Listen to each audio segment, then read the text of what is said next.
Selamat pagi anak-anakku semuanya.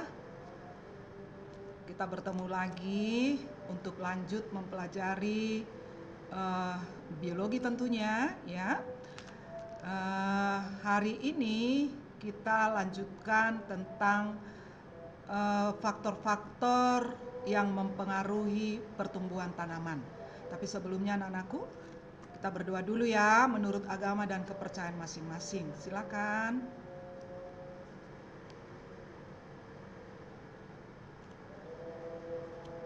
Ya, terima kasih. Kita lanjut. Oh ya, jangan lupa isi absen, karena itu merupakan penilaian afektif kamu.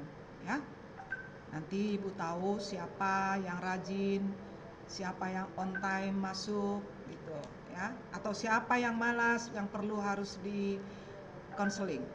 Mudah-mudahan tidak ada ya. Yuk, faktor-faktor yang mempengaruhi pertumbuhan tanaman. Minggu yang lalu kita sudah mempelajari tentang pertumbuhan tanaman, di mana dikatakan suatu tanaman bertumbuh berarti ada pertambahan jumlah sel, ya, ada pertambahan volume sel, ada pertambahan massa sel, gitu ya. Bertumbuh tanaman tersebut, ya. Jadi dari satu sel menjadi 2, 4, sehingga nanti tanaman itu akan tumbuh akar batang daunnya seperti itu. Nah, kira-kira apa sih yang mempengaruhi faktor yang mempengaruhi pertumbuhan tersebut? Ada dua bagian besar, yaitu faktor internal dan faktor eksternal. Yang pertama adalah faktor internalnya, yaitu gen dan hormon. Internal maksudnya dari dalam diri tanaman tersebut. Ya, jadi ada gen. Gen itu kan menentukan sifat. Gen itu adalah DNA, RNA gitu ya. Jadi di situ nanti ditentukan apakah suatu pertumbuhan itu cepat, apakah bagus, itu nanti semua ditentukan oleh gen, ya. Dan kemudian ada dipengaruhi oleh hormon pemacu, ya. Ini juga di dalam diri tanaman tersebut. Kemudian faktor eksternal, makanan, cahaya, suhu, kelembapan, dan pH. Oke. Nah, ini dia tadi. Gen berfungsi mengatur reaksi kimia di dalam sel, terutama di dalam sintesa protein dan enzim, sehingga mempengaruhi bentuk dan ukuran tumbuhan, ya. Khusus nanti mengenai sintesa protein ada bab tertentu, ya. Jadi ciri sifat dari suatu makhluk hidup itu ditentukan oleh gen, ya. Itu nanti di dalam sintesa protein pelajarannya bisa kita ketahui nanti itu. Dan kemudian pada bab ini khusus ibu akan memperdalam dulu mengenai hormon yang mempengaruhi pertumbuhan dan perkembangan. Yang pertama itu adalah hormon auksin, atau yang disebut namanya adalah hormon indol asam asetat, ya, di dalam tanaman tersebut. Hormon ini hormon yang dibentuk di dalam jaringan meristem. Kita tahu jaringan meristem itu ada terdapat di ujung apikal batang, kemudian ujung apikal akar, di tunas, kuncup bunga, dan kuncup daun. Nah, ini posisi daripada jaringan meristem. Kalau ini tanaman, maka jaringan meristemnya ada di ujung ini, atau di ujung akar ini, atau di sini kalau dia lateral, berarti dalam kambiumnya, atau di ruas-ruas, misalnya ruas-ruas tebu, bambu. Nah, itu ada jaringan meristem. Disitulah dihasilkan yaitu hormon auksin. Nah, apa pengaruh hormon auksin tersebut ke dalam tanaman? Satu, memengaruhi pertumbuhan apikal. Jadi memengaruhi pertumbuhan apikal berarti ini mempengaruhi supaya batang itu bertambah panjang atau akar itu bertambah panjang. Oke? Nomor 2, membantu proses pembelahan sel. Ya. Ketika sel itu mengadakan pembelahan dari 1 menjadi 2, 2 menjadi 4, nah itu juga dipengaruhi oleh hormon auksin. Kan untuk pertumbuhan ini kan tumbuh karena ada pembelahan sel kan anak-anakku ya. Nah, jadi nggak dipengaruhi oleh auksin. Yang ketiga, memengaruhi perkembangan buah. Ini juga dari buah yang kecil menjadi buah yang besar. Kemudian memengaruhi cabang lateral. Tadi karena pada kambium ada jaringan meristem. Memengaruhi jatuhnya buah dan daun, mengurangi jumlah biji dalam buah. Itu fungsi-fungsi hormon auksin. Perhatikan ya. Kalau diberikan gambar ini ke kamu, ini adalah ujung apikal dari batang ya. Dan yang bulat-bulat ini adalah hormon auksinnya. Tadi kan Ibu informasikan bahwa hormon auksin itu dibentuk di ujung atau di jaringan apikalnya. Nah, di ujung ini. Oke. Ini ada cahaya matahari. Oke. Nah, kalau kita bandingkan gambar ini. Bila cahaya matahari ya kena persis di atas, lurus di atas tanaman tersebut, maka hormon auksin ini lama-kelamaan akan turun ke bawah. Nih, oke? Nah, bandingkan dengan yang kedua. Ini tadi hormon kan di sini, di ujung ini. Nah, sekarang kalau cahaya matahari dari samping kanan, yang ada adalah hormon auksin ini itu posisinya bergeser, tidak lagi sama rata di ujung, tapi bergeser ke sebelah kiri, menjauhi cahaya matahari ini. Oke. Sehingga apa yang terjadi? Batang akan berbelok arah pertumbuhannya ke arah cahaya datangnya cahaya matahari. Mengapa? Tadi Ibu udah katakan bahwa hormon auksin itu fungsinya mempengaruhi pertumbuhan, mempengaruhi ujung apikal ini untuk tumbuh bertambah panjang.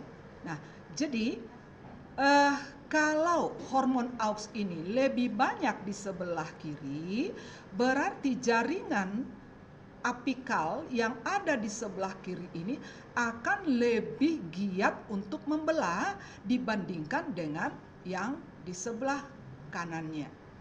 Ya. Karena apa? Karena hormon ini tadi mengalir ke sebelah kiri. Ya. Nah, sehingga di sini pertumbuhannya lebih cepat. Untuk mengimbangi, kan sudah di kiri itu sudah lebih cepat pertumbuhannya dibandingkan kanan. Nah, jadi supaya seimbang arah pertumbuhan itu, ini cepat, ini lambat. Nah, sehingga dia akan berbelok ya ke arah cahaya tersebut. Ya, makanya dikatakan batang itu adalah fototropi positif. Gitu, ya. Nah, dari sini dapat kita ambil kesimpulan bahwa hormon auksin itu menjauhi cahaya, khususnya di sini adalah cahaya matahari. Nah, ini dia. Sifat hormon auksin terurai apabila kena sinar matahari dan cara kerjanya akan lambat bila kena sinar matahari. Ya. Nah, jadi sekarang kamu sudah tahu jawabannya. Kalau ada suatu tanaman kamu lihat batangnya tumbuh berbelok ke kiri atau ke kanan, kamu sudah tahu faktor apa yang mempengaruhinya. Itu adalah faktor cahaya matahari yang mempengaruhi hormon auksin yang ada pada ujung apikalnya. Nah, boleh nanti kamu buktikan. Kalau kamu lihat tanaman itu tadinya sudah bergeser berbelok ke arah kiri, ya. Kamu putar posisinya. Kamu putar potnya itu posisinya, apakah nanti posisi pertumbuhan daripada tanaman itu akan berubah sesuai dengan cahaya matahari? Coba laksanakan di rumah ya untuk membuktikan ini. Nah, lihat nih. Ya.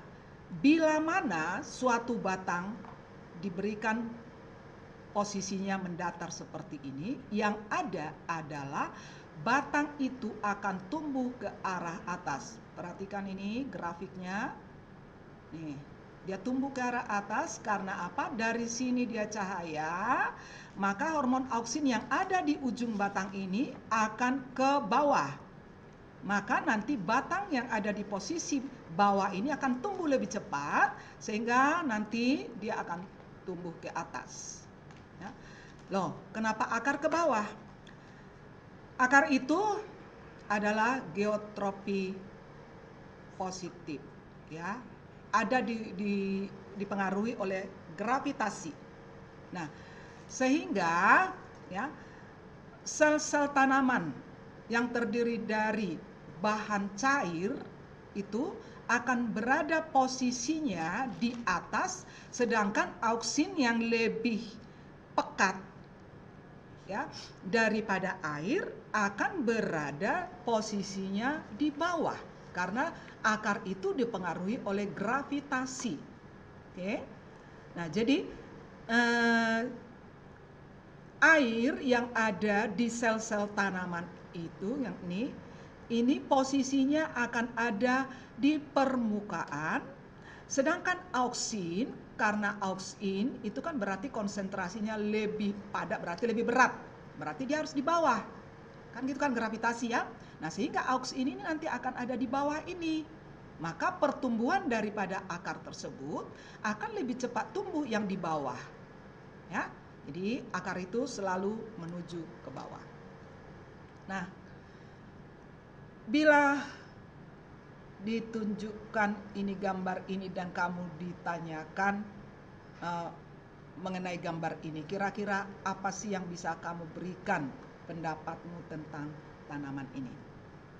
Ini adalah peristiwa stek. Tumbuhan yang di stek akan menumbuhkan akar jika stek tumbuhan tersebut mempunyai tunas. Ya. Tunas mempunyai auksin yang akan diedarkan ke dasar pemotongannya.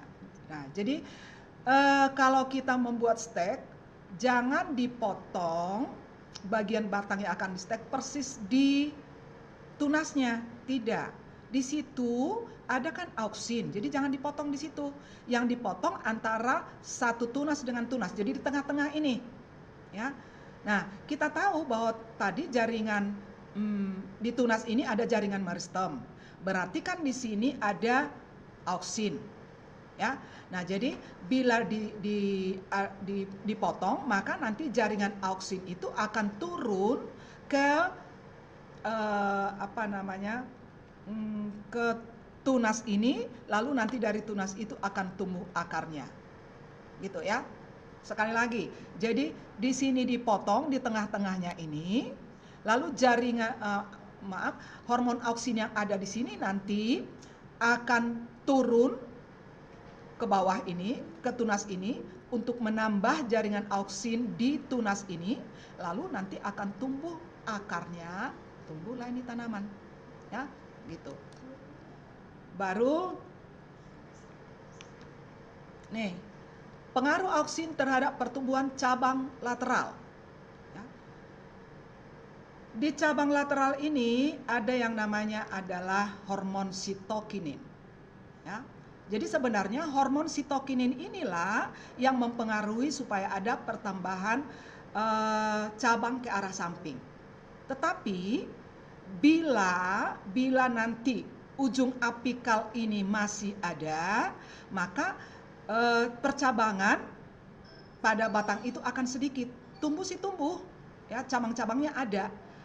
Nah, tapi kalau kita bandingkan suatu tanaman, bila nanti ini ujung batang dipotong bagian ujungnya ini, oke? Berarti kan ini hormon auksinnya sudah terbuang.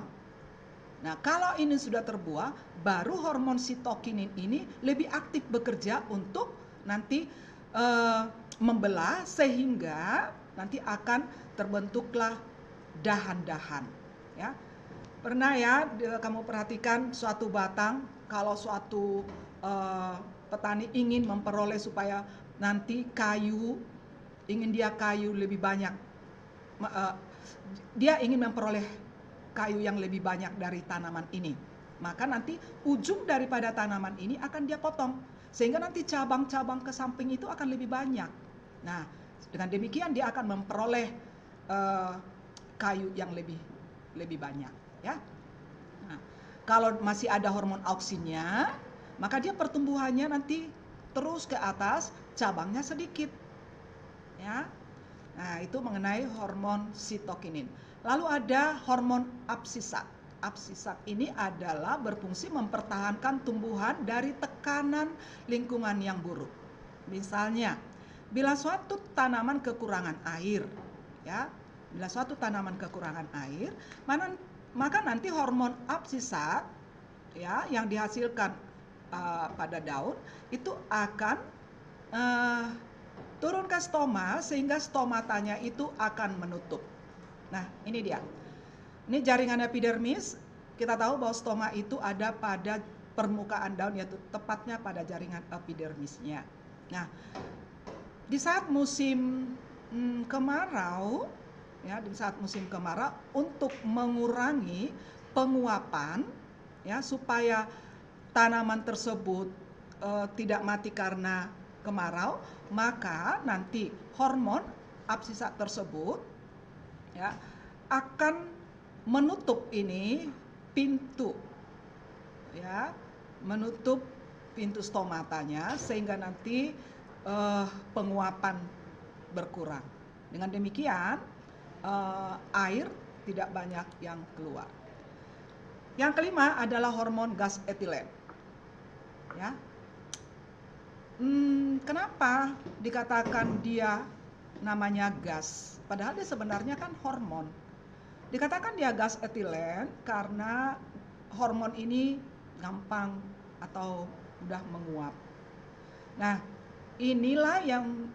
hormon inilah yang mempengaruhi suatu buah menjadi matang. Ya, di sini kamu lihat pada buah ini ada buah yang muda, ada buah yang sudah merah. Oke. Nah, jadi di sini klorofilnya berubah, ya, sudah menjadi merah. Kemudian kalau dia misalkan buah pisang, ya, jadi amilum itu atau mangga, amilum yang ada pada buah tersebut sudah berubah menjadi glukosa, sehingga buah yang sudah matang itu menjadi manis. Itu pengaruh daripada hormon gas etilen. Dia mudah menguap. Oleh para penjual buah, ya, biasanya kan itu buah di dalam keranjang ditumpuk, buah-buah yang sudah tua lalu ditutup. Tujuannya adalah supaya gas-gas etilen dari satu buah ke buah yang lain itu saling mempengaruhi sehingga nanti buah tersebut cepat matang.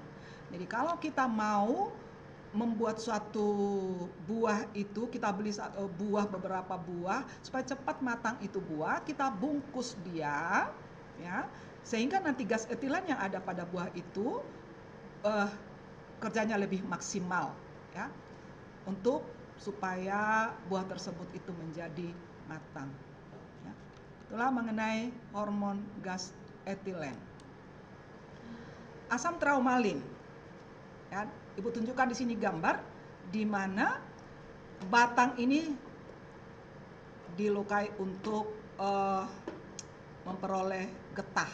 Berarti ini karet, ya, pohon karet, ya. Nah, ini fungsi daripada asam traumalin ini adalah memacu pembelahan sel pada batang yang terluka, ya. Nih, ini tidak terdapat pada tanaman monokotil, ya. Asam traumalin itu hanya terdapat pada tanaman yang dikotil. Jadi nanti ini batang yang sudah dilukai ini untuk memperoleh getahnya ini.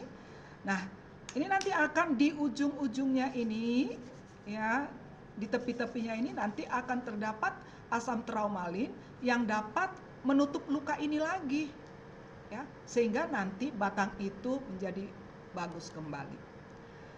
Kan anakku, di sini ada tanaman. Inilah posisi di mana dihasilkan yaitu hormon-hormon yang Ibu jelaskan tadi. Misalkan nih di ujung ini itu hormon auksin, di sini sitokinin, ya. Pada dasarnya di daunnya ini dihasilkan lebih banyak di daun, ya.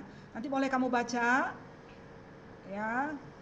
eh, pemaparan saya mengenai ini. Kamu baca ini sebagai tugas kamu untuk memperhatikan di posisi mana dihasilkan hormon A, hormon B, hormon C. Ini nanti kamu pelajari. Ya. Demikian anakku yang dapat Ibu sampaikan.